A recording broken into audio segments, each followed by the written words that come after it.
Hello, hello, you're listening to Akio Politics. This is a Harry Potter reread podcast focusing on politics in the wizarding world. As always, it's me, Adri, one of your hosts and recovering English major whose 35th birthday is right around the corner. That's right, bitches, this is my birthday month. Yay! And yes, I'm one of those annoying birthday people and a Gemini, so I completely understand if you all hate me now if you didn't before. I mean, I'm also one of those annoying birthday people, except that I'm a Virgo. So. Yeah, I'm a Virgo rising, so, you know, we have something Makes in common. sense. When's your birthday again? June 18th. Oh my gosh, coming up. That's so exciting. I'm Helene, your co-host producer, and really cannot believe that I'm going to be going on my first vacation since COVID this Sunday, which is crazy. I'm so excited. I'm going to go to Cape Cod, which I've never been to before. Ooh.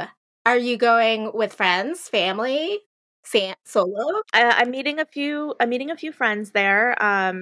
Our wonderful guest Kat from a couple episodes ago, her birthday is that week, and so a few of us we rented a beach house and we're, gonna just hang out there for a few days and celebrate her birthday. It's a couple people from MuggleNet, so I'm really excited. Also, previous guest host in front of the pod, Eric Skull, will be there from MuggleCast, and just a few of our friends, and it'll be a good time. I'm excited. That's very exciting. That sounds like a lot of fun. I'm very excited for you to, one, get your first post-COVID vacation on the books. Yeah. Check. And, hang out with awesome friends in a new place that you haven't been before. That's amazing. Yeah. Yes. I mean, it's kind of weird because, I have a little bit of travel anxiety. I traveled all the time before COVID. I never really cared about, it was always just oh, I'm traveling. Cool. But now that I haven't traveled in over a year, I haven't been on a plane since October of 2019. It's just kind of oh my God, I can't believe this is happening. And did I forget how to function at an airport? I don't know. I feel like it'll be, you'll have anxiety because I'm not going to tell you that to calm down because it'll happen. Yeah. But because never has that worked on anyone. Honestly. Calm down. Yeah, that doesn't work. No. But maybe once you're in the groove of it, it'll kind of become more automated, riding a bike. Exactly. Exactly like riding a bike. Except, if I were to try to ride a bike right now, I would probably fall, so who knows? Oh, yeah, I tried to ride a bike as an adult a few years ago, and I forgot. So it's not true that you can't forget how to ride a bike, because I forgot how to ride a bike. I'm just thinking how fashionably can we put training wheels on a bike? Yeah, I was in college and my roommates were let's go on a bike ride. Let's rent some bikes and go on a bike ride. And I was oh, I'm sure I can do that. I know how to ride a bike. I couldn't even stay on the bike for more than 2 seconds. I was yeah, we're not doing this. I can't get on the bike. Do you happen to have a tricycle for me somewhere? You're I'll just walk. I didn't forget how to use my legs. Well, Helene, we're here. We've done it. We've finished Order of the Phoenix. And today we're going to be talking about the entire book because, why not? Crazy. I mean, it's the longest book. Granted, I wasn't here for the entire discussion of the book. I think I joined on. You were here in spirit because you were always the producer. Well, I was producer since the end of book 4, that's for sure. But I didn't join as co-host until probably chapter 9 or 10 of Order. Yes, I want to say you're correct. So, I mean, I've almost been here for the whole book. And it's crazy. It feels like it took forever, but also went so fast at the same time. Same. I'm just wait, what? We're done? But I thought we had so much more to cover. I know. I thought that there were 500 chapters in Order of the Phoenix. Well, that being said, we would be remiss if we didn't cover at least one news item today.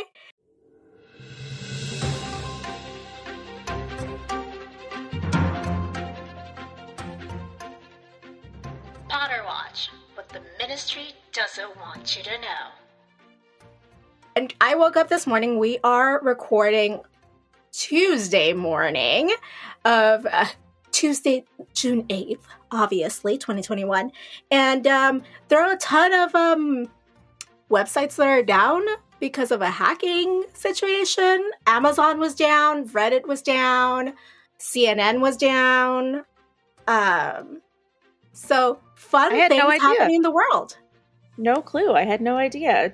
So it's someone hacked into their servers, I guess? It's apparently, from my very non-technical understanding of things, a service provider that a lot of these companies use was down or like hacked and was shut, made unusable. So a lot of these pages were having like 503 errors and wouldn't load.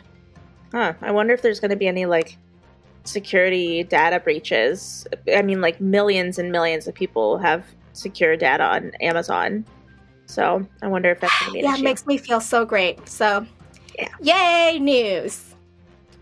Oh, goodness. Well, Bill Gates, Adri's father, please get on this and fix the internet. Yes, my long-lost father, who who is a terrible human being. Yeah, I mean, but he still knows how to fix the internet, so... You know, though, it's like Harry. You grow old enough to see the father that you once looked up to be a piece of trash human being. Yeah.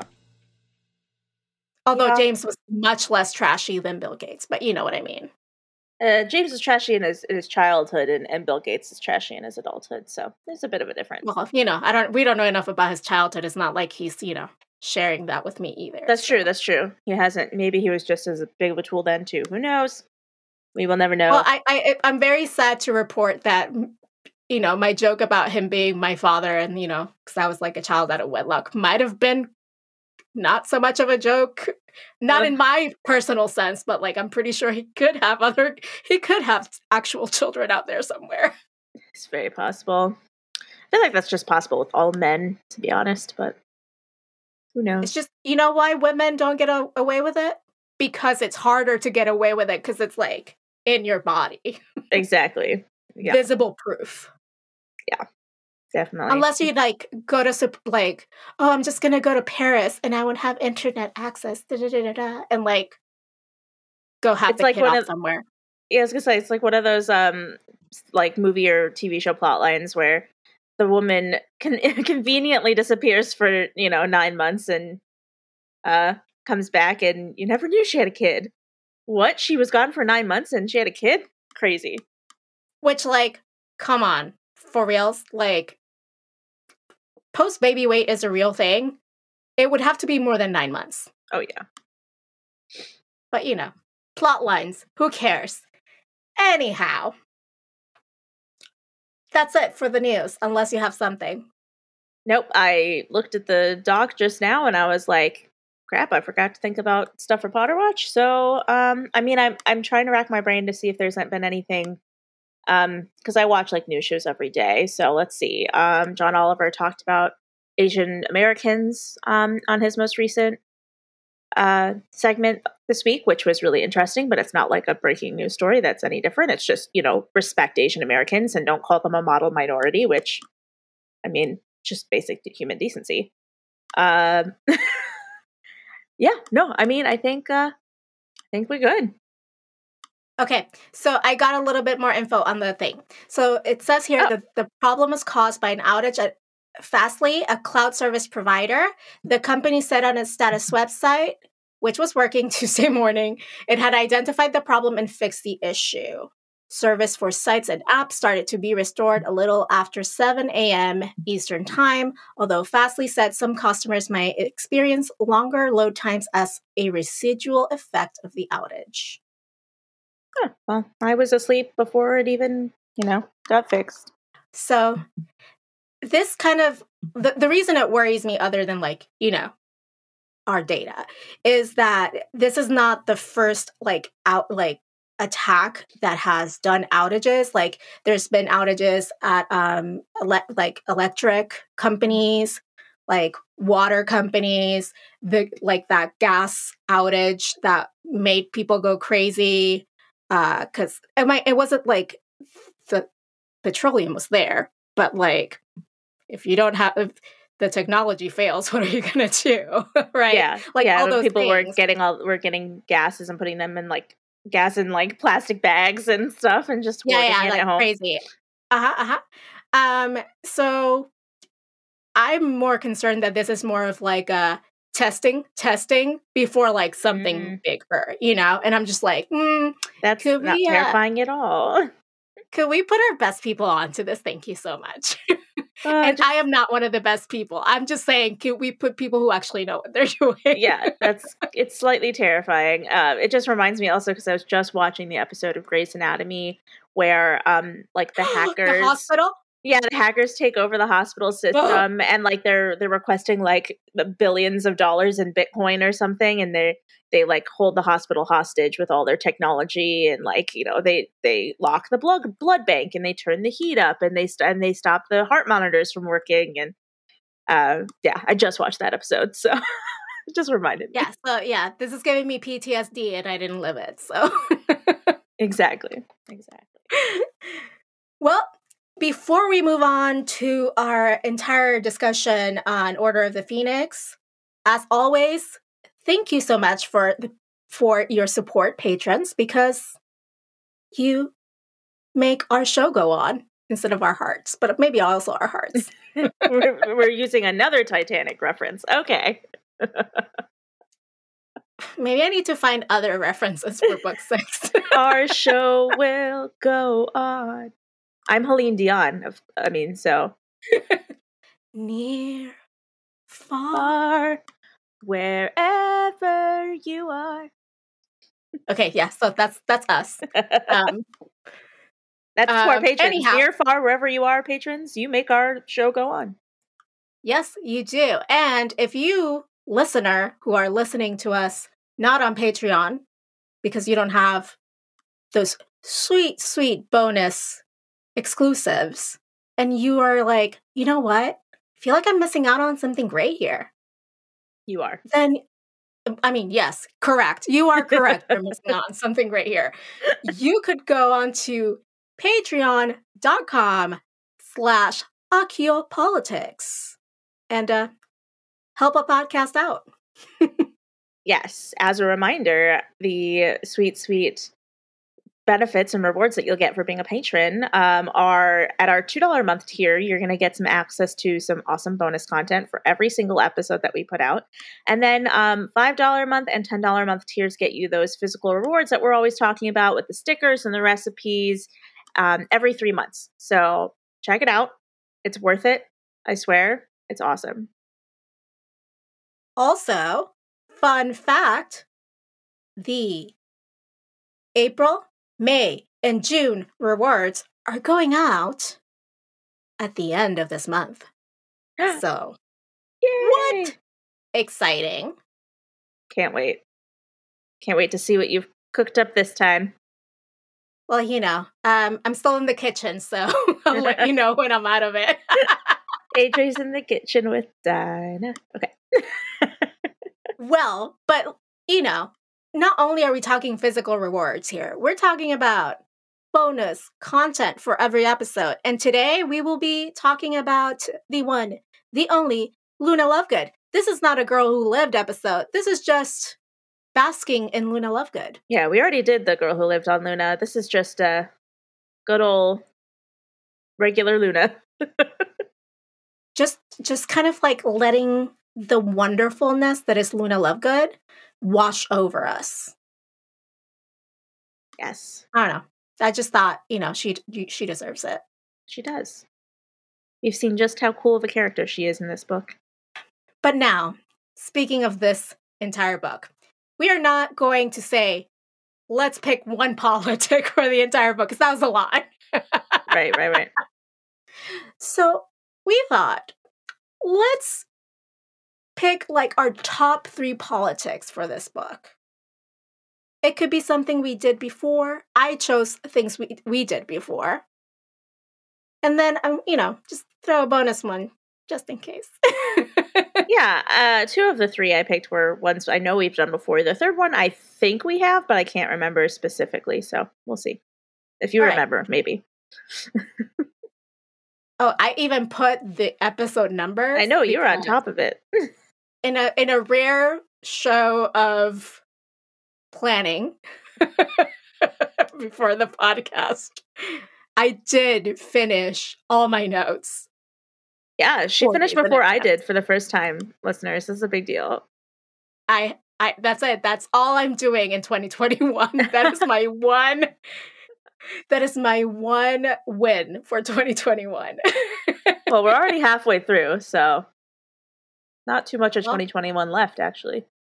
Okay, my top 3 politics were colonization, and that was episode 520. But I think we could see the way that the Ministry is attempting to colonize Hogwarts through Dolores Umbridge, the entire book. So I was like, yes. Colonization for sure. Also, the whole giant thing and, other things that are that are very problematic too. Also, think about politics of policing. That was episode 531. Obviously, again, Umbridge, police, blah, blah, blah, blah, blah. And then the politics of masculinity. That was episode 524. Harry is navigating what it means to grow from being a boy into a man, and we have Sirius's ideas of masculinity, Snape's version of masculinity, Remus Lupin's version of masculinity, Arthur's version of masculinity. So we have a lot of masculinity going around. Yeah. I mean, and Dumbledore, Yeah. And your honorable mention is actually one of my main choices. Yes. So my honorable mention is for the politic that we discussed in episode 516. It's the politics of grassroots movements, because honestly, it's completely valid. We've got Dumbledore's army and all of that. And it's the one episode where Helene and I had the same politic. Yeah, exactly. Yeah, that was my first one, grassroots movements. I feel like when I think about Order of the Phoenix as a whole, and I go back and I'm like, okay, so what was Order of the Phoenix about? You go back and you're like, okay, the first movie, it's like Harry finds out he's a wizard. He, meets all his friends, and then he defeats Quirrell at the end. For book 5, for me, it's like, okay, so Umbridge, the DA, and Sirius dies. Those are the 3 things that I think about when I think of Order of the Phoenix. Main plot point. Yeah, the main things, yeah. Yeah, so the DA, obviously grassroots movements. I think the book is very much about finding your own power, empowering youth to take control of their own lives and think for themselves. And so that's why I picked grassroots movement. And then grief, obviously, it was at the top of my mind since we talked about it last week, but also, as we mentioned last week, the whole book is basically Harry navigating some form of grief and kind of going from one loss and grieving process to the next, and whether or not he handles it well is questioned based on the fact that he doesn't have the proper tools to deal with his grief, which is what accounts for the infamous angst that everybody always complains about in this book. But also, we talked about it, the angst is a part of him dealing with the grief with the tools that he has. Exactly. At the moment. Him doing the best he can with what he has access to, and just, navigating some really extremely difficult emotions that most adults don't have to deal with until they're much older than Harry was in this book. And so that was my second one. And then my third one was abuse of power. That covers Umbridge, basically. I can't remember if we actually talked about abuse of power as a politic. I'm sure we did. I'm sure that it was in danger of me wanting to talk about it for more than one episode, honestly. Yes. Well, we talked about the politics of abuse of power or power. Yeah. For sure. Yeah, so abuse of power in terms of like the ministry definitely abused their power in multiple instances in this book. Like right at the very beginning when they tried to expel Harry and, Oh, yes. and put him through that whole hearing process when they found out about the Dementors. And then obviously Umbridge has a gross misuse of powers throughout the entire book when she is, deputy headmistress and high inquisitor, and even just like the inquisitorial squad and their abuse of power. Draco's abuse of power when he finds out that he can take away house points while being on the inquisitorial squad. There's a lot of abuse of power going on in the book in general. So, and then my honorable mention went to Innocence, which actually, when you were describing part of why you picked masculinity, where you talked about Harry going from a boy to a man, I kind of like was like, oh yeah, that kind of rings true for why I picked Innocence too, because you're seeing not only Harry's process of like growing up and losing innocence and becoming more of an adult in front of our eyes, but lots of other characters as well, Luna, Neville, Hermione, Ron, Ginny, the entire Big Seven, except for Draco, I guess. We don't really see much of Draco's loss of innocence in this book. We'll see that in the next book. Draco has a big loss of innocence in the next book, but just forced adulthood basicully happens a lot in this book. I mean, spoiler alert, I haven't read it yet. I know. Sorry, guys. Half-Blood Prince. Spoiler alert for the next book.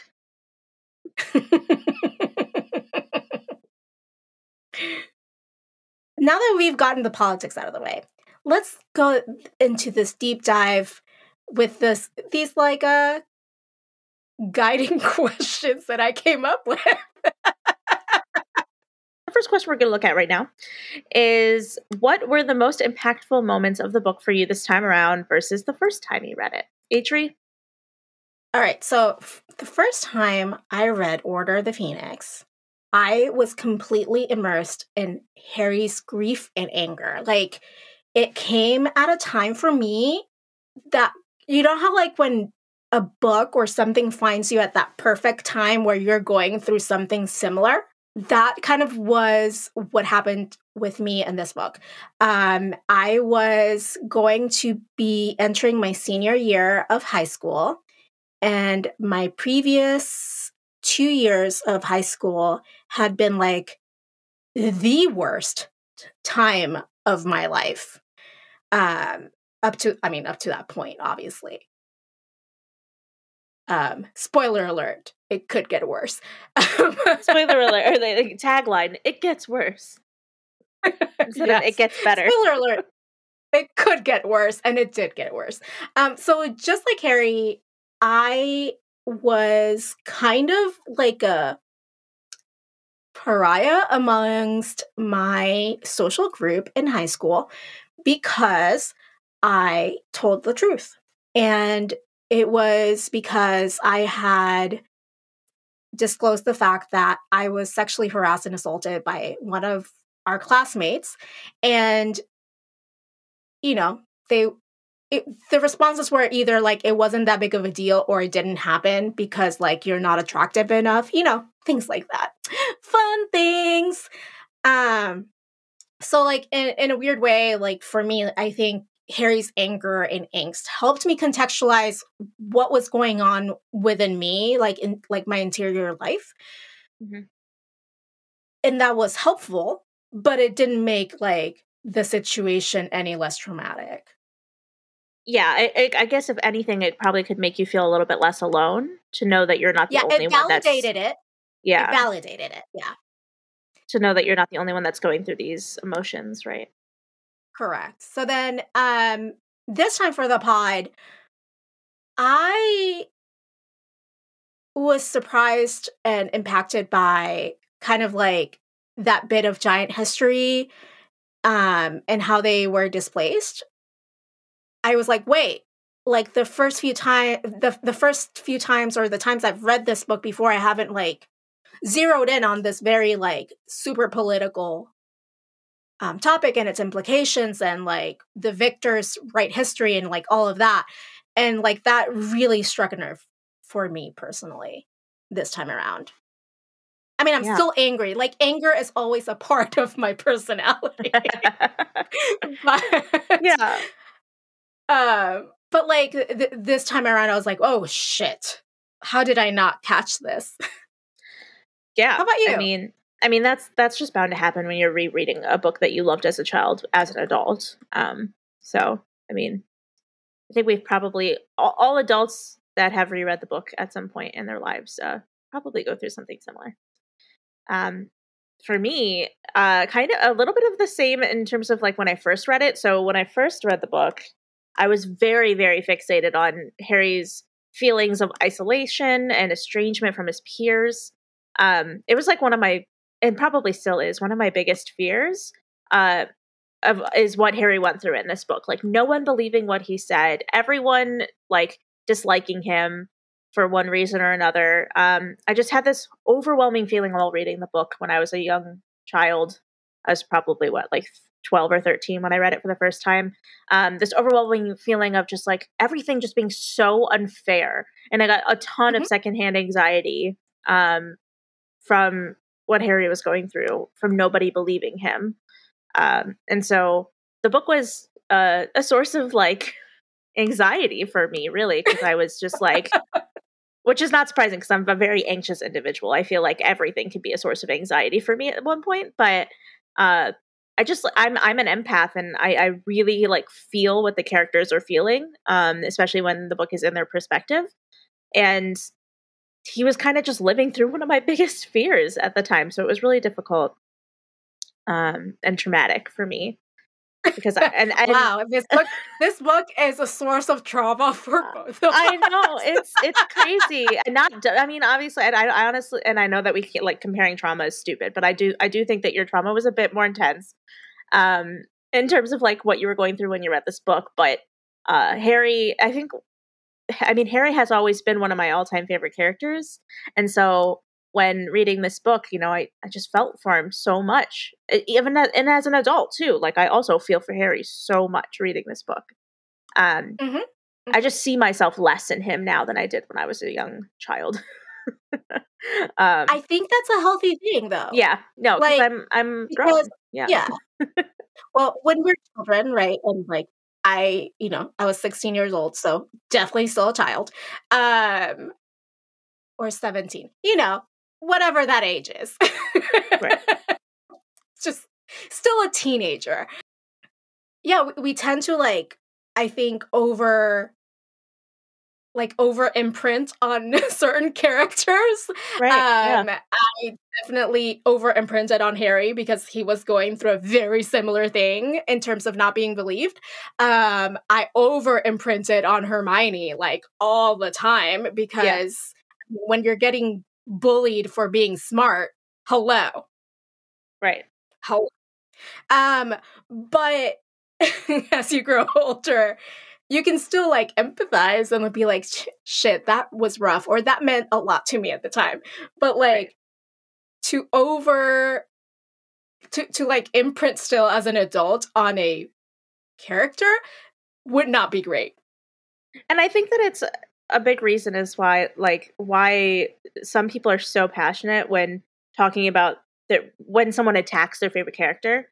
Like me, I don't like Ron, and I have friends when I say that I don't like Ron, I have friends that like get super personally offended because they see themselves in Ron. It's like me saying they don't like Ron is like me saying I don't like them, and so like. And I can relate too. Can you stop with the personal attack? Exactly.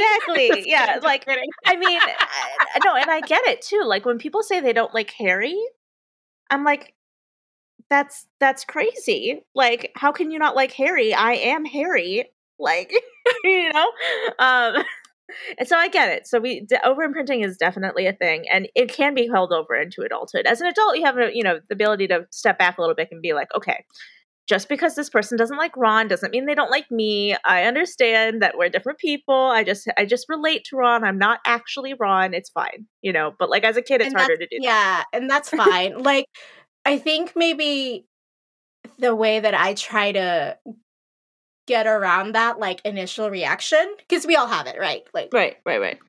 you could say something like, well, I don't like Fleabag, you know, like the show. And I'm like, excuse me, what do you not like? Perfection? Is that it? Right. You know?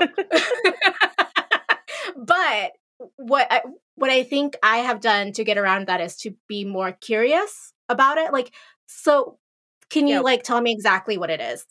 Yeah. And then we can have a conversation about it. Yeah, because reasons that people like or dislike something can sometimes be very personal. And I could dislike something, like I could dislike Ron for an irrational reason. I don't think it's irrational, but other people could think it's like an irrational reason, like, oh, I knew someone like Ron in my childhood and he was an asshole to me and that's why I don't like Ron. Like, it's like complete transference of feelings from a real thing to a fictional thing, stuff like that. Kind of how I am with Ross from Friends. Like, I know people like Ross. I hate those people, therefore I hate Ross. And you are completely okay to hate Ross for that reason. He is very hateable for many reasons. yes, exactly. But anyway, so as an adult, it was more like the systematic or the systemic, I never know which word. I think it's systemic.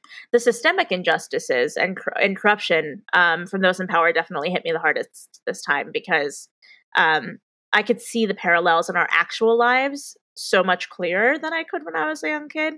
And I also was able to look at characters we love, like Hagrid, for instance, and with a more critical eye and admit that, like, they were participating in or upholding certain injustices in their own ways, which is difficult to do as an adult and almost impossible as a kid. So, well, and I think, you know, you hit the nail on the head on this one. And I feel like what both of our answers is showing us is that in the first time we read this as children, we overemphasized on the character of Harry and what Harry was feeling, and we let that color our experience of the plot. And this time around, we're looking at it chapter by chapter, which actually has to actually stops us from going too deep into Harry, right? But also makes us focus on what is surrounding Harry, like the structure of the wizarding world. Yeah, definitely. Well, this was eye-opening. Right. So from this season of Archaeopolitics, we've been asking listeners questions every week, and I thought it'd be really fun to get kind of like, what was your most memorable answer that we got for a question? Sure, I'll go first. The first one that jumped out at me was from our episode where I talked about the politics of innocence. We asked the question, you know, what moment in the series do we think defines Harry's loss of childlike innocence? And listener Jeff came out with an answer that I loved, kind of blew me away, where it was a passage from Half-Blood Prince that I completely forgot existed from Dumbledore's funeral, where Harry is basically describing his feeling of loss of innocence at that moment in time, losing the last of his father figures, basically. And so I really liked that. And then the other one I said is actually one that I wrote it down and then I scrolled down and saw that you included the screenshot of. So, of course I did. Yeah, if you want to, this was your only answer. So if you want to go into that one, go right ahead. Yes. So patron Lucy gave us like this amazing answer about Snape and Lupin teaching styles, and she was saying that she had been listening to Prisoner again before this answer, and she was like, you know what, Lupin actually checks in on Harry every single time after, you know, he's trying to make a Patronus, and like it's very like comforting and kind of like supportive of Harry. But Snape doesn't do that when he's trying to teach actually something much more advanced than casting a Patronus. And also more invasive, by the way. Right. And she says that Snape doesn't do this and fully exploits the teacher/student dynamic.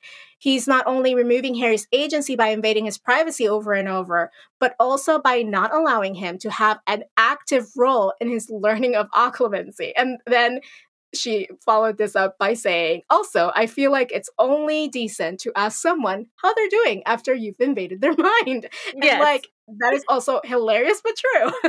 Yes. Yeah, the fact that this, just sitting back and thinking about, what are some of the more memorable answers to questions that we've gotten? The fact that this one came up so clearly in both of our minds, that is definitely a testament to, it pointed out something that I don't think either of us had ever thought about before. The fact that there is this parallel to these one-on-one classes that we see in Prisoner of Azkaban and Order of the Phoenix, and these two different teachers and how their styles differ, and how, why one was effective and why one wasn't. Definitely made an impact on me when I was thinking about it. Yeah, and it's about agency and empowering a student for Lupin, Mm-hmm. And Snape is all about oh, I don't fucking care. Right. Definitely. Yeah. It's really interesting. Snape is one of those people who's well, I had to suffer to learn this, so I'm going to make you suffer also. Well, also, I hate your dad. Snape just Snape wants everybody to suffer the way that he suffered, just in life in general. But also, on top of that, I hate your dad. So that adds a level of... Yes. Which character's actions surprised you the most in this book when you first read it versus when you are reading it now for the podcast? Adri, what did you put down this time? So I am 16 years old back. Let me regress back to 16-year-old me. Every book was a revelation, right? Because we're expanding the wizarding world and all of this bullshit. Yeah. And we're coming off the heels of A Goblet of Fire, where, the wizarding world was very much expanded. And I was like, I don't know what else they could come up with, right? She could come up with. And then we had Dolores Umbridge. Motherfucker. That was a surprise for me. I did not expect it at all. And fair. The idea that I could find someone much more despicable than Voldemort, come on. Sure, we've had super unlikable people before, Lockhart, Snape, Filch, Quirrell, Rita existed, right? but the level of Umbridge is something that I was not ready for. No, I mean, very, very, very fair. She was kind of an anomaly. Yeah. So when I read it for the plot, though, fully knowing who Umbridge was and her whole deal, I think I was really pleasantly surprised to see Neville's strength be developed and explored further in this book, because in my muddled brain, I thought that was kind of more evident later on, but it was pretty obvious in order. Yeah. And I don't know why I had slept on this before. Probably because I was, focused on the angst and the anger and hating Umbridge. Probably, yeah. And it also almost goes without saying that I'm surprised Hagrid doesn't really question wizard history's accounts of giants being segregated. And that makes me sad. With the character's actions that surprised me the most when I first read the book was actually Harry. Because I didn't really understand. I couldn't relate to the fact that with all the isolation and loneliness that he was feeling in this book, that he would still push away his closest friends. That's what surprised me the most, because as someone who is my biggest fear is isolation and loneliness, and the reason that I connected with Harry in this book in the first place, the fact that he still had his closest friends Hermione and Ron, but didn't take advantage of their kindness and wanting to be there for him. I didn't understand why he was continuing to push them away, probably mainly because I haven't actually fully gone through the grieving process. I didn't understand the grief that he was feeling fully, so therefore I couldn't grasp the reason why he would not let his friends be there for him and not rely on them and lean on them for emotional support, because I'm the type of person who would totally take advantage of their kindness and let them be there for me in a time of need. So that was definitely the most surprising to me character-wise when I read the book for the first time.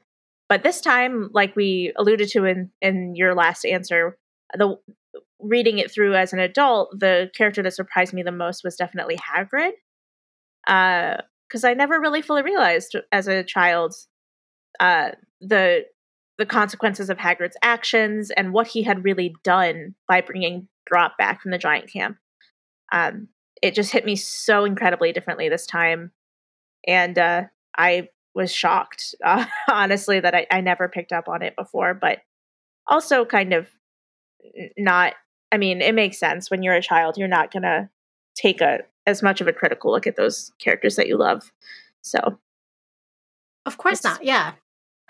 I think I kind of understand why Harry would push people away. And it has like a lot to do with, you know, the Dursleys and things like, and trust issues, right? Right.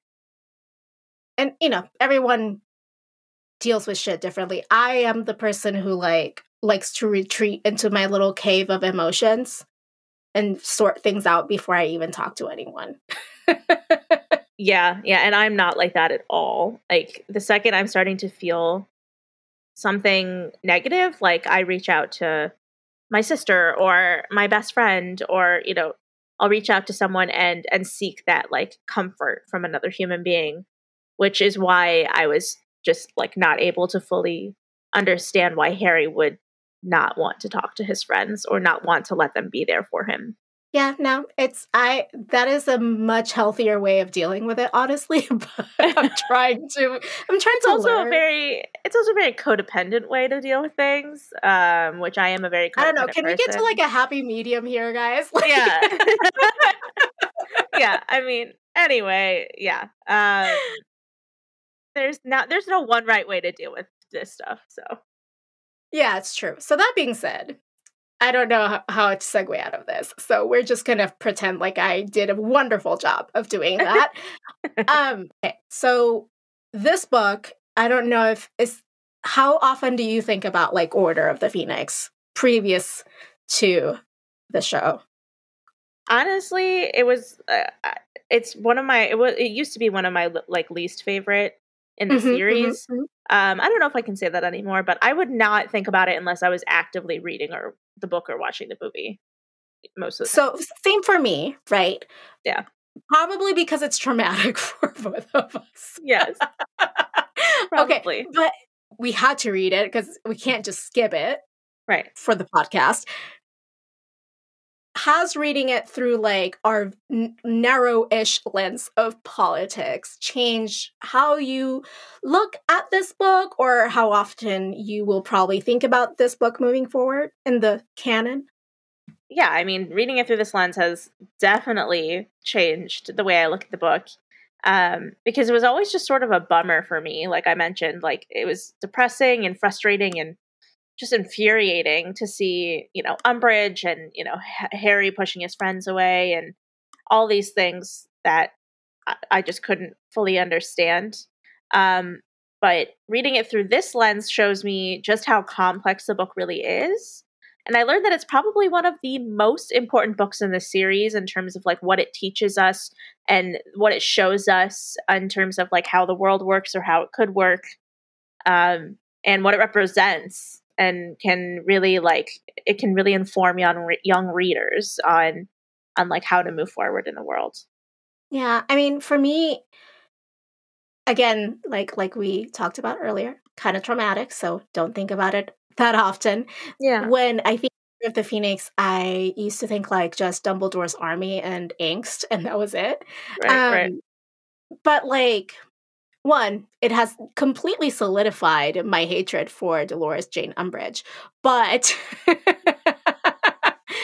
I think the reason I really like looking at this book through a political lens is because it gives us much more of the structure of the politics of the wizarding world, of like how the Ministry of Magic works a little bit more, how it's like a power struggle, like it's not like structured like, you know how we used to think like, oh, laws, they're so like normal and they're for the good of everyone. And it's really no, laws are for upholding white supremacy, or in this case, wizard supremacy, right?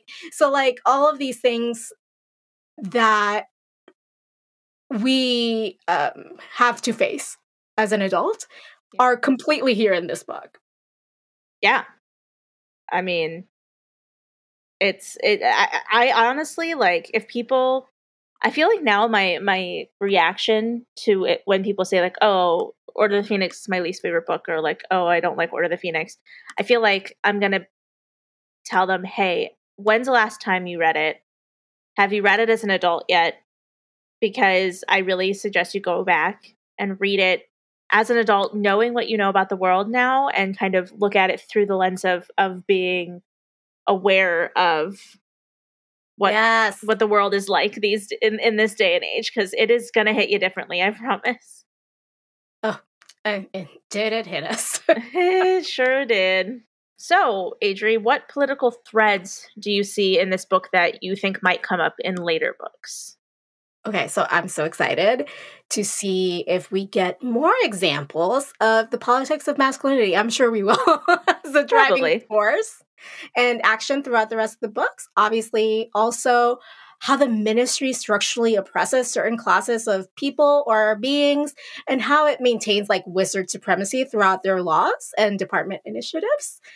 And kind of want to look into how Hogwarts and the structure Dumbledore has been able to carve out without getting rid of traditions stands up against wizard supremacy while still having elements that uphold wizard supremacy. Because there's like that tension of like Hogwarts exists in this larger history of being a school founded by, you know, at least one rampant wizard supremacist. Yes. You know, so like, I'm sure we would have to dismantle the entire school and start from scratch to get the echoes of that history out, especially, you know, there was a literal chamber of wizard supremacy. Yeah. You know. I mean, it's like the same as saying, I mean, America was founded on a foundation of racism. And in order to fully cleanse ourselves of that, we would have to, you know, dismantle America and start over again, which is kind of too big of a task, really, that then I think anyone could really I mean, it sounds great in theory, but in practice, completely terrible.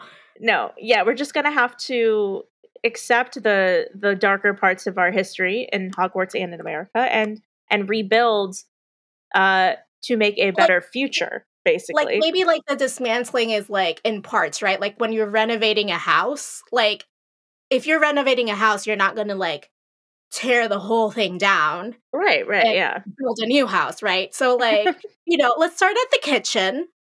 We tear everything down and renovate. But like, let's leave the bedrooms alone for now. Yes, yeah. We'll work at it one piece at a time. Exactly. Sure. How about you, Helene? I want to keep an eye out for more patterns of abuse of power, because I know that it's a huge theme in Order of the Phoenix for sure. But I know that the ministry is in general less involved in the future books, but it does still play a part from time to time, and I want to kind of see, you know, if they ever encroach on that abuse of power theme again. I don't know. I guess we'll see. But also, obviously, kind of what you mentioned with wizard supremacy and all of that, the metaphor of like racism and blood purity, which we know is a running theme throughout the entire series, but also does really amp up near the end. So I want to keep an eye out for that and see where the books kind of take that metaphor. And then finally, youth empowerment, because that comes to a head in this book with Dumbledore's army and things like that. But I want to see how the future books portray the younger generation starting to like step up and take more active roles in their lives and their governments and, you know, their structures of power. Let's move on to our Dementors and chocolate section, because we've got some Dementors and some chocolate for this entire book. Yes, we do. What was the Dementor for the entire book? And I have a feeling that our answers are going to be kind of the same here. But I mean, as you know, anytime Umbridge breathes. Exactly. Well, I mean, it wasn't just Umbridge, the character, clad in pink, right? It's the, like, her blatant disrespect to like Hogwarts staff, students, or, you know, magical beings. And, like, she just didn't have anything good to say, so she should have kept her mouth shut. And also, bonus, how Harry was treated by his peers, because you know what? I've been there. Yeah. And it gave me, like, Chamber of Secret vibes, you know? Like, when everyone thought he was the heir, like, of Slytherin. And, like, then I started wondering, like, do I not like Chamber and Order because of, like, that? I mean, honestly, thinking about it, Chamber of Secrets is kind of like Order of the Phoenix Light. Exactly. Like, a lot of the things that I hate about Chamber of Secrets in terms of, like, Harry's isolation and you know, people not trusting him or his story is just amplified in this book. So, yeah. Yeah. How about you? But I mean, I still like Chamber of Secrets, but yeah, it's like, what do you call it? Preparing you for Order. It's a primer. Yeah. Yeah. For me, I mean, I feel like I cannot say anything except for Umbridge because every single time Umbridge was in a chapter during this book, she was my Dementor. So it would be, like, weird for me not to say her for the entire book because she's just awful. I mean, it really literally does not need any more explanation than that. Umbridge is the Dementor for the book. But as a side note, I did also put an honorable mention here for Harry's immense grief. Seeing him suffer so intensely during this book and feel so lonely was also very difficult. Well, that being said, let's move on to our chocolates. Yes, things that make us happy. Yay! All right, so I wrote down Dumbledore's flamboyant exit, 15 out of 10. Like, yes.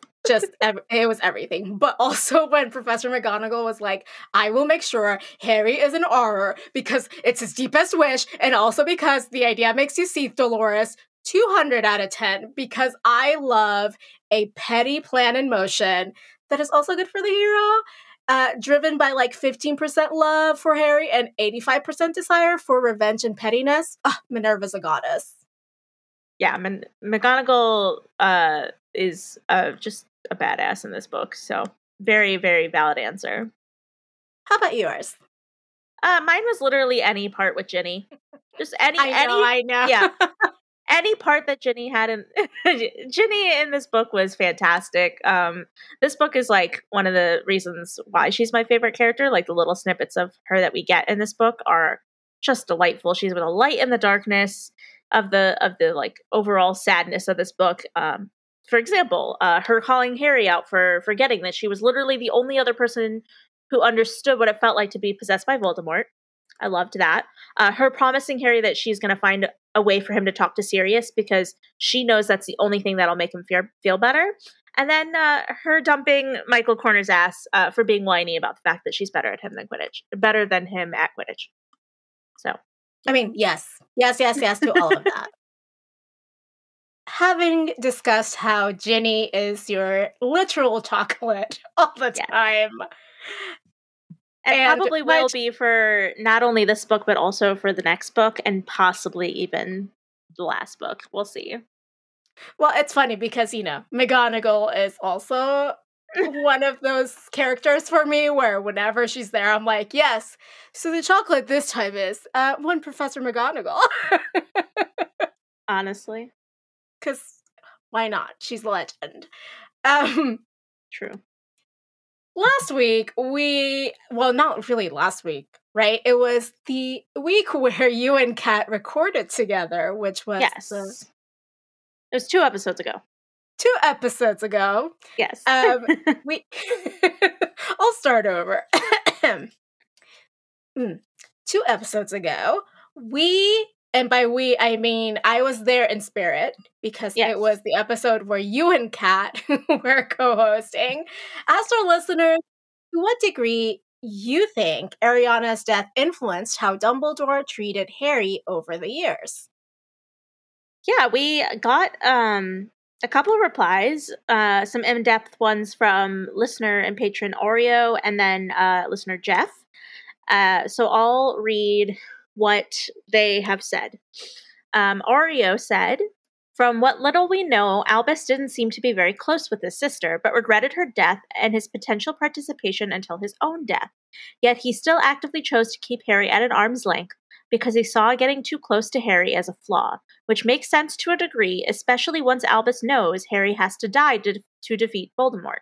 But I don't think Albus knew that before the In the Essence Divided moment in Order of the Phoenix. Yet he isn't exactly checking in a lot on Harry in the 14 previous years, so is the lesson he took from Ariana that letting people in will only mean more suffering? Isn't that contradictory to the love is the highest power thing he has going on? I've confused myself in these ramblings." Well, it's kind of like a rom-com, right? Yeah. I love you, Oreo, yes. So I think it's almost like a rom-com, like, girl wants to fall in love, but does everything in her power to stop. I think the short of it, I think the like TLDR, the summary is that Albus has got some baggage, some emotional baggage. He wants to fall in love, but he's got some things holding him back. Trust issues, I guess. Does he have baggage, or does he have a storage container? Is the real question. Right? Yeah, he has an entire storage container full of baggage. So thank you, Oreo, for that made me response. Laugh so hard. Yes. And then Jeff also responded to the question, and he said, "Okay, hear me out. Grindelwald wanted to use Ariana's obscurial power for the greater good as a weapon. Dumbledore let himself be tricked into thinking this was it was an okay way to treat a child in his care because he was a big picture guy with dreams of glory. Then he becomes responsible for the subject of a prophecy that could bring about the destruction of the only dark wizard as scary and powerful as his ex-boyfriend. All he has to do is manipulate the child and everyone around him to make sure the boy dies, quote-unquote, at the right moment. He grows to care for the boy because he spends more time with him than he spent with his own sister, and he starts to feel guilty. But he deals with his guilt by convincing himself that the alternative is letting the apocalypse happen. So, in the end, the plan goes through with a few unexpected twists, and Dumbledore's endgame works out. And the first real step is learning from Grindelwald's treatment of his sister's condition that the ends justify the means." I'm sorry, I'm just still stuck of like on the whole as his ex-boyfriend. Yeah. Yes.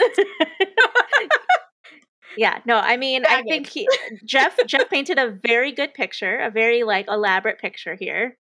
And I mean, I loved both of these answers. They were well thought out and entertaining and very insightful. So thank you guys so much. And they both read like a rom-com, which exactly. Wow, my favorite genre. Yes, and I found it interesting that both of them pointed out that Dumbledore, in the end, grew to be closer to Harry than he ever was with his sister because he got more time to get to know Harry and got more time to grow his affection towards Harry because Ariana died so young. And so I guess because of that, I can see the argument a little bit better as to how Harry could somewhat be a replacement for Ariana in his eyes. He's the little sibling that I never really got to have. Although I do see him treating Harry as more of a son than a brother. But well, also in all likelihood, Dumbledore had to spend more time thinking about Harry and Harry's future than he ever had to think about Ariana's future. Very true. He was a teenager when she died.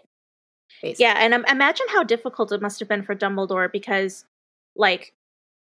Harry has to die, and he knows Harry has to die, and he didn't get a warning or a choice in Ariana's death, but he grew close to Harry and kind of is maybe using him as a surrogate for his sister that he lost.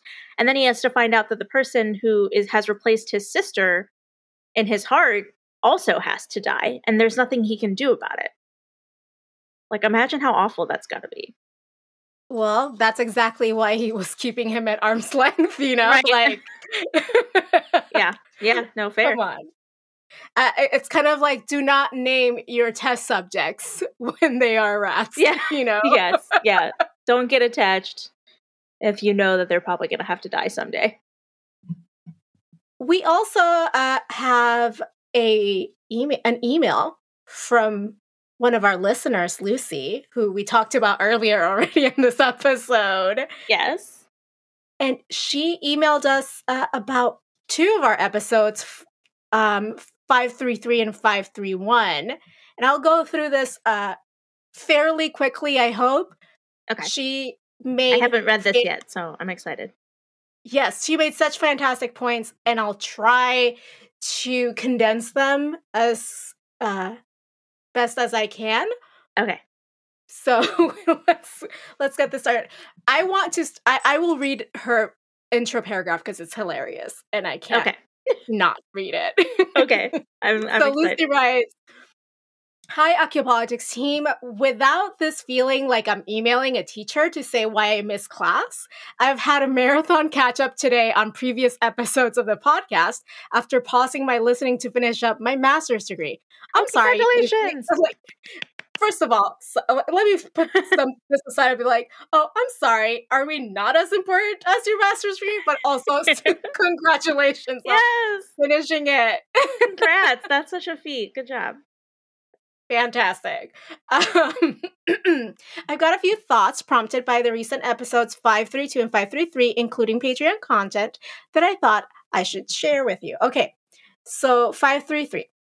On the politics of institutional racism, I thought you might be interested to know that the British government recently released a 264-page report from a commission that was set up to investigate racial disparities in the UK. Its outcome was, we no longer see a Britain where the system is deliberately rigged against ethnic minorities. I'm sorry, I'm trying not to laugh about this. Oh my gosh. Because this does not sound like it's true. But the report has since been widely criticized across the board, and even the Equality and Human Rights Commission has accused it of setting up false dichotomies. She even cites her sources. Oh, no, I know. This is, again, our listeners are informed, they are ready, and they understand the assignment. What one of the things that she's saying is that there's a lot in this report that they put out, but one of the interesting things is that they were talking about how great they are at in terms of like education with like all children. Right? It's saying like even minorities are outperforming white children at school. But you know, the exception being Black Caribbean students are not outperforming white students. But there are like people who have been calling out the exclusion rates among non-white students. There's also unexplained attainment gaps, reports of racist incidents in schools across the country. You know, normal things that haven't been reported properly in the report. So how can you say like minorities are doing well when all of this is happening? Oh my gosh. Also, not inclusive, like there's no inclusivity in the curriculums. It's like it's super like, you know, white centric, obviously. She quotes another source here. It says, British history is not solely like, so, sorry. So in this report, she says that there's like a quote that makes her think and us think that we have a long way to go. And it says, British history is not solely one of imperial imposition. Commonwealth history and literature reveals a more complex picture in which ideas traveled in multiple directions, cultures mixed, and positive relations formed that today underpin diaspora around the world, which many ethnic minority children in the UK will feel part of. All this makes up the British story, our story, which was episodes of both shame and pride. Oh my gosh. Like, something you said about, like, you know, how the curriculum is very white centric reminded me of a lyric in one of the songs from Bo Burnham's new special that says, "The simple narrative taught in every history class is demonstrably false and pedagogically classist. Don't you know the world is built with blood and genocide and exploitation? The global network of capital essentially functions to separate the worker from the means of production." A little bit of Marxism there. Yeah, it's calls out that, you know, history is classist and false. And capitalism is just another word for exploitation. Exactly. Sorry, a little off topic, but I had to share because it's very poignant. It is. So, you know, all of this wonderful research and source material that Lucy sent us, because again, the most well-informed listeners. Honestly. Much better informed than myself. So within this was one of those episodes where we did the Patreon content for the wizarding schools around the world. And that got this report and like all the controversy surrounding it and our discussion about wizarding schools got her thinking about how inclusive is the curriculum at Hogwarts. Are teachers building reading lists from a diverse range of experts in their fields? I doubt it. How is Professor Binns teaching the history of magic? Does he teach students that it was a Goblin Rebellion or Goblin Revolution? Are students at Hogwarts only learning the White Wizards experience? And I would guess like we can demonstrably say yes. Yes, I have a feeling that it is magic through the eyes of white wizards. Yes. And then and this also, like other Patreon content around this time, we did like the girl who lived with Scamander. Yeah. Yes, the girl who lived. And she said that she, would love to see Holly Scamander, female explorer of worlds. And she would definitely watch that movie. I would also watch that movie, 100%. Neurodivergent female explorer of worlds, nonetheless. I mean, how yes. awesome would that be? I mean, side note, I listened to a book, obviously, who reads anymore? Not this 35-year-old almost. So I was listening to this book. It was like it was like a novella that was free on Audible, and it had a very clearly like neurodivergent female lead, and it was like a rom-com. Okay. And like her neurodivergence wasn't made a big deal. It was just like she was just neurodivergent. It wasn't even specified that she was autistic, even though she was clearly like neurodivergent or some kind. She was on the spectrum, and it wasn't. And I was just like, yes, inclusivity. This is how it feels like.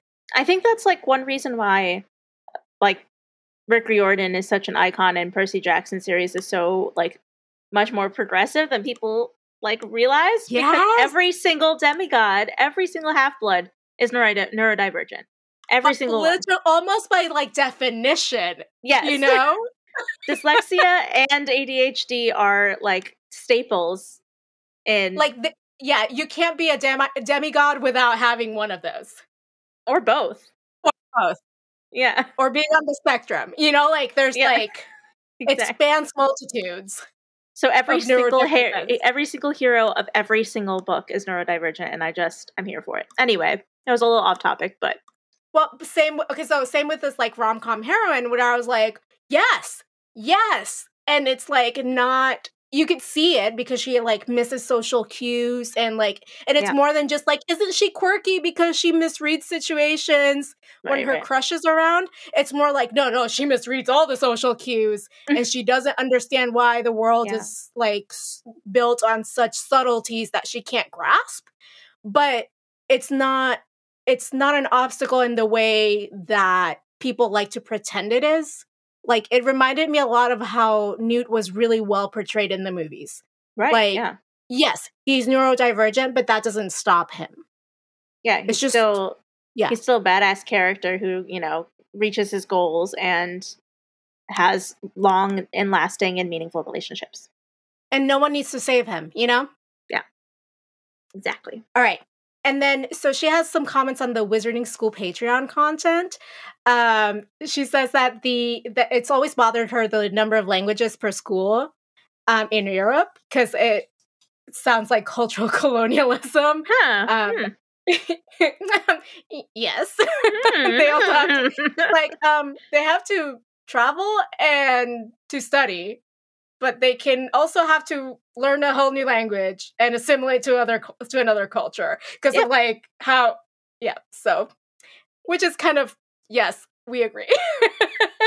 Yeah, maybe there's like, I don't know, maybe there's a spell that like is like a automatic Google Translate. You can like cast it on yourself, and any language that is spoken around you that you don't understand automatically, like you understand it. Well, like the TARDIS, you know? Yeah, I don't watch Doctor Who, but so in Doctor Who, let me Adri explain this to you. Oh my goodness. So in Doctor Who, the TARDIS has like the ability, like whenever someone is traveling in the TARDIS to wherever, the TARDIS kind of like helps translate the language of wherever they land into their native language. So it's like, it sounds like they're all speaking English, right? But it's almost like a Google Translate in real time. Got it. Okay. I'm not that it doesn't excuse the fact that, you know, Hogwarts and other wizarding schools are just like, yep, you got to deal with it. But magic can make some aspects of life a little easier, I guess. Just like technology, right? Like, it's not like, to me, I see a lot of like the whole magic thing is like, okay, we can create technological advances to make our lives easier, but it could also be used for ill, you know? Cool things like that. She was also talking about the characteristics attributed to Durmstrang, as listed as in the wizarding world as dueling and all forms of martial magic. And she was like, oh, so frustrating that in the movies, they gendered the schools as like, you know, Durmstrang male, all male, female. Because she's like, girls can duel too. And I'm like, yes, they can. Yeah. Have we forgotten about one Minerva McGonagall versus Snape? Exactly. Yes. I'm really loving this last point of hers.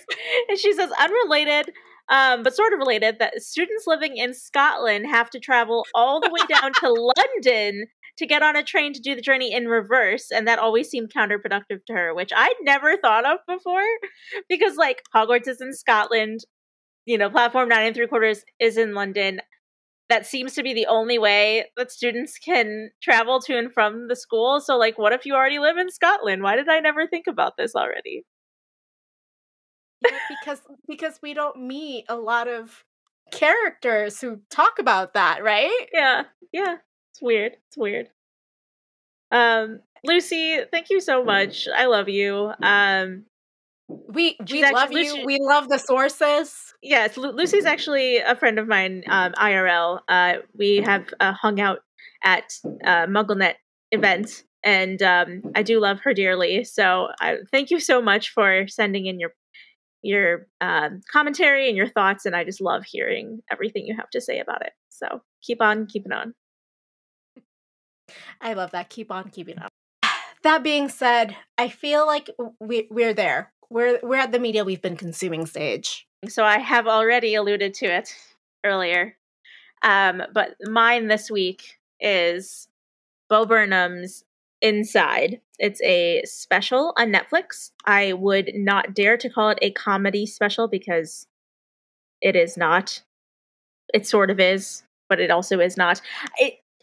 Let me preface this with saying Bo Burnham is my favorite comedian and one of my favorite artists of all time. I've been a fan of his since like 2008, 2009, since he was on YouTube before he even like released his first album. I've seen him live in concert, I want to say 3 times, and I've met him once. I love him to death. He's amazing. He quit comedy 5 years ago. He quit stand-up. He talks about this in his special, but he started having like severe panic attacks on stage, and so he had to quit. And this is his first special or first content in 5 years. that he's released since he quit. As a avid fan of Bo Burnham, I freaked the hell out. I was so excited. I sat down, I watched this, the date came out, Sunday, May 30th. I sat down and I expected, he's had 2 other specials before this on Netflix. What and Make Happy. Go watch those as well. Amazing. And I expected this to be like them. I expected it to be a comedy special. I expected it to be funny songs with jokes. And yeah, this was not that, but it's still amazing. It is an extremely intimate look at society and mental illness and depression and all the things that people were going through mentally during the pandemic. It's a really, really intimate look at his own mental illness, or not mental illness, but like his own mental state is what I want to say throughout the pandemic. Journey. Yeah. You really get like he filmed, directed, produced, like created the entire special himself inside of one room over the course of a year. And he's just so talented. And I have all the songs that I've been listening to just like on repeat ever since. And it's so insightful and interesting and sad, but also like very real. So I honestly very, very, very highly recommend it. Even if you've never heard of Bo Burnham before. Like, okay, so if someone hasn't heard of Bo Burnham before, do you recommend they watch his earlier specials and then this one? It's not necessary. No. I say like I would watch this one, and then to get an idea of just like, I don't know. It's not necessary, but I would definitely suggest doing it no matter what, because he's extremely talented and he's been making this type of commentary under the guise of comedy for years.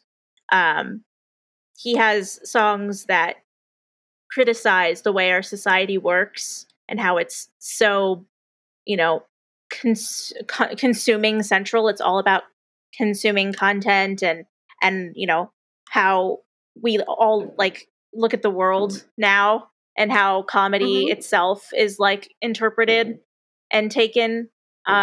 It's very, very, very interesting. This is his most introspective work, I think, but the other stuff is still extremely clever and enjoyable. So highly, highly, highly recommend. Exciting. Thank you. I am much more basic. I went and watched Disney's Cruella, and I had no high expectations. I was just there for the fun of it. I also watched that.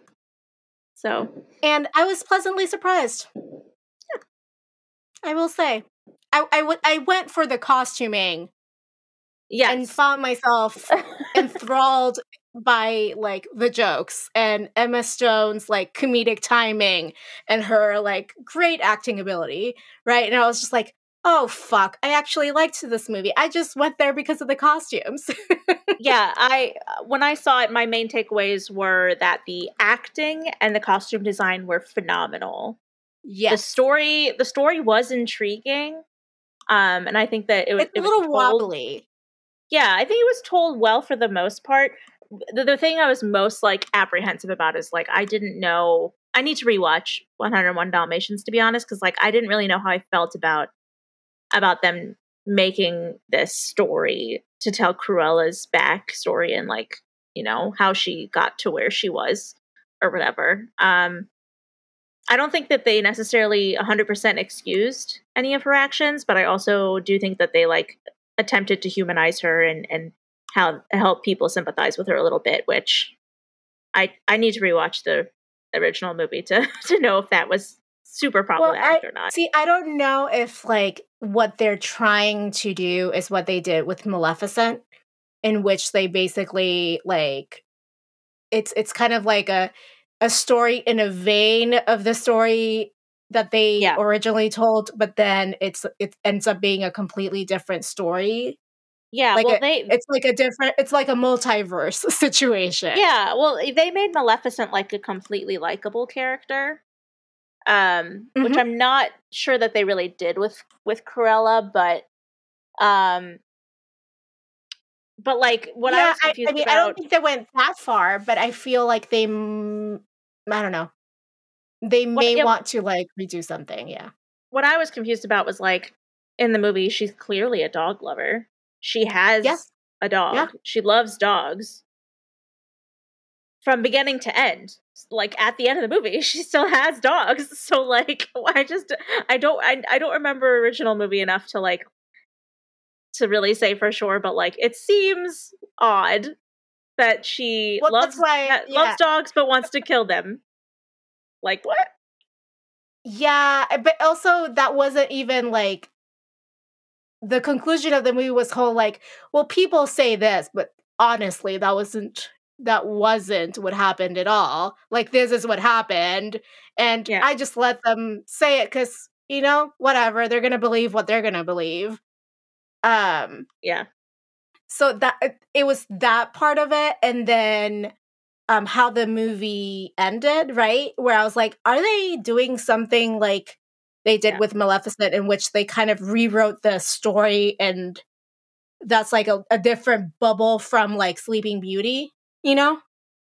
yeah. I don't know. No I don't know, idea. man. It So, was interesting. also want to mention that not sure if anyone is aware of this or not, but Fleabag season 2 is still a perfect season of a show. Oh, Happy to okay. report that Happy to upon report that. my my fourth watching or fifth watching of Fleabag season 2, it is still a masterpiece. Yeah, I mean, that's like it's something that sounds exactly like something I would say about Buffy. Like, happy to report that after watching, all of Buffy for the 20th time, it's still the best show ever made. Like, It's still laughs, you know? yeah, exactly. Oh man, I love it. And then I was thinking today, I was like, I want more stories like these told. Like the Yeah, characters are imperfect, the dialogue is witty and funny and insightful, and every single word uttered and every scene like moves the plot forward to its conclusion. Like there's nothing I would cut, you know? okay. And I just want more of that. And then Hacks got renewed for its second season, and Hacks reminds me a lot of Fleabag in that sense of like the good dialogue, just good TV, you know? And I was just like, Yeah. yes, more Hey. of things I like. Um. Also, I'll probably expand on this in episodes to come, but I started watching Mayor of Easttown. Mayor of Easttown. Ah, That's what it's called. Mayor of Easttown with Kate Winslet. Murder yes. mystery, small town murder mystery, and I I'm only started watching that as well. I'm like a halfway through the second episode. I had to, stop to go to bed, but I like it so Sleep. far. I know, Sleep gets right? in the way of our enjoyment.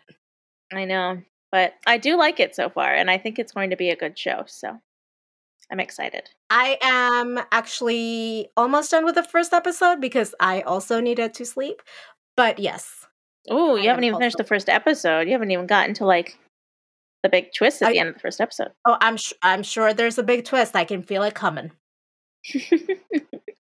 I guess it's not a twist, but like sets up what A the plot reveal. is. Yes, The reveal, plot, sure. yes. And speaking of reveals, that's it for today's episode. Yes. Next week, we're going to be talking about the movie adaptation of Harry Potter and the Order of the Phoenix. Oh man, I gotta watch the movie. No, just kidding. I'm really excited to watch the movie again. They're all on HBO Max, listeners. Yes. Yes. Well, if you've enjoyed this conversation, as always, we ask kindly to please take a second to give us a 5-star rating on Apple Podcasts or wherever you happen to be listening to our lovely voices right now. As you know, it does help new listeners find the podcast and, makes us feel good, as always. Yeah, my therapist says is that because I just care too much about what people think of me. But yes, please help a girl out. I mean, help a podcast. Same.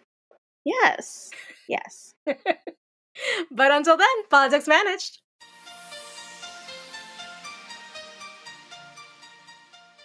Support this show by going to patreon.com/Akiopolitics. Our patrons keep this show going. You can find us online at akiopolitics.com, and we are at Akiopolitics on Twitter, Facebook, and Instagram. You can email us your thoughts at info@akiopolitics.com. Leave us a voicemail at 915-996-1699, and you might just hear yourself on the podcast. Adriana Wilson is the founder and creative director of the podcast. Helene Karp is the producer and social media manager. Allison Pullman is the audio wizard and editor who makes us sound so good. Cover art and physical rewards are designed by Adriana Wilson. The views expressed by the hosts and guests are expressly their own and not representative of their employers or associates. Akiopolitics is part of the MuggleNet family of podcasts.